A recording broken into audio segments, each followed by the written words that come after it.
Hello everybody. किसी ने बिल्कुल सही कहा है कि अगर आपका दिल अच्छा है, दिल तो सभी के अच्छे होते हैं, पर आउटकम वैसे नहीं मिलते। क्यों?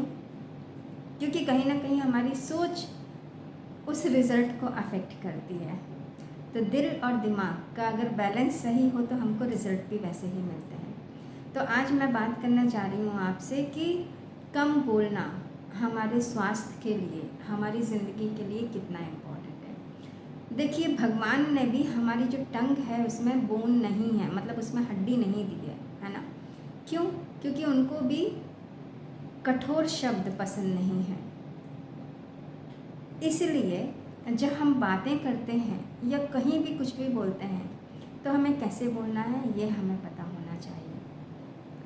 तो कम बोलना, क्यों कम बोलना और इसके क्या फ़ायदे हैं ये बात करेंगे। कम क्यों बोलना चाहिए? कम बोलने से आपकी एनर्जी पहली बात तो सेव होती है, दूसरी बात आपका फोकस बढ़ता है, आपकी लिसनिंग जो कैपेसिटी है वो बढ़ती है, और आप ये मतलब देख सकते हैं, तौल सकते हैं कि सामने वाला क्या बोल रहा है और आपको क्या बोलना है। ठीक है। इसके बाद में ये आता है कि अगर आप कम बोलते हैं तो प्रॉब्लम से बच जाते हैं।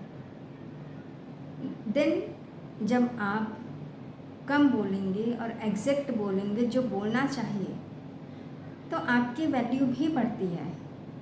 तो कम बोलने के फ़ायदे बहुत ज़्यादा है। आप स्ट्रेस, एंजाइटी, ओवर थिंकिंग से बच सकते हैं। क्योंकि क्या होता है, जब हम ज़्यादा बोल देते हैं तो घर आके क्या हम सोचते हैं कि हमने ये ज़्यादा बोल दिया है क्या, तो हम उन चीज़ों से बच जाते हैं।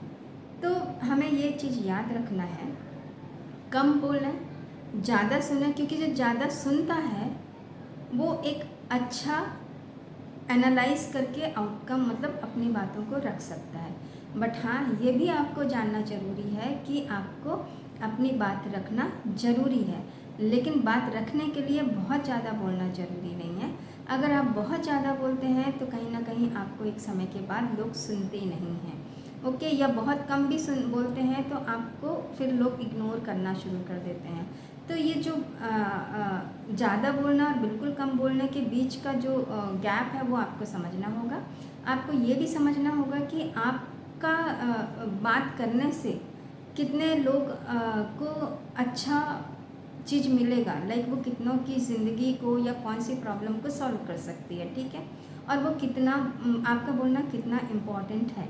अक्सर ऐसा होता है, हम बोलते जाते हैं, वहाँ हमें लगता, मतलब हमारी बोलने की ज़रूरत होती नहीं है।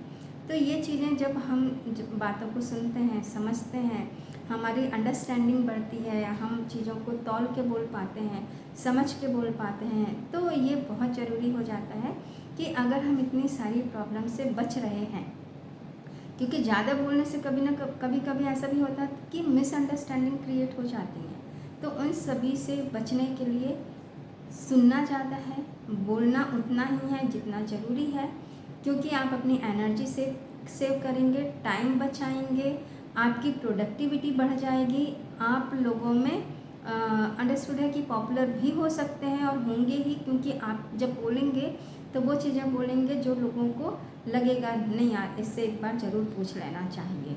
ठीक है। तो थोड़ा समझें, देखें और उसके अकॉर्डिंगली बोलें। क्योंकि मैं एक साइकोलॉजिस्ट हूँ तो मुझे पता है और किस तरीके से जब हम अपनी बातों को रखते हैं तो हमें ये लगता है कि नहीं, मुझे बोल देना चाहिए, सामने वाला ज़रूर सुनेगा या उसको सुनना ही चाहिए। मतलब आज के समय में लोग सुनना पसंद नहीं करते हैं, बोलना पसंद करते हैं। तो ये देखना होगा।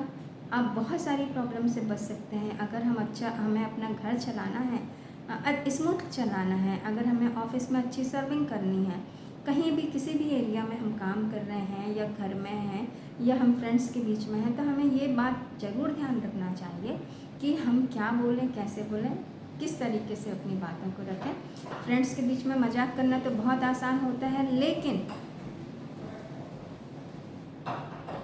तो ज़रूर ध्यान दें इन बातों का कि आपको किस तरीके से रहना है, कैसे बातें करना है, किस तरीके से आपको चीज़ों को रन करना है, ताकि आपकी वाइबिलिटी भी बनी रहे और आपका इम्पोर्टेंस भी बना रहे और आपको लोग जानें और पूछें कि यार वो है जो कम ज़रूर बोलता है लेकिन वो बात बोलता है जो ज़रूरी है।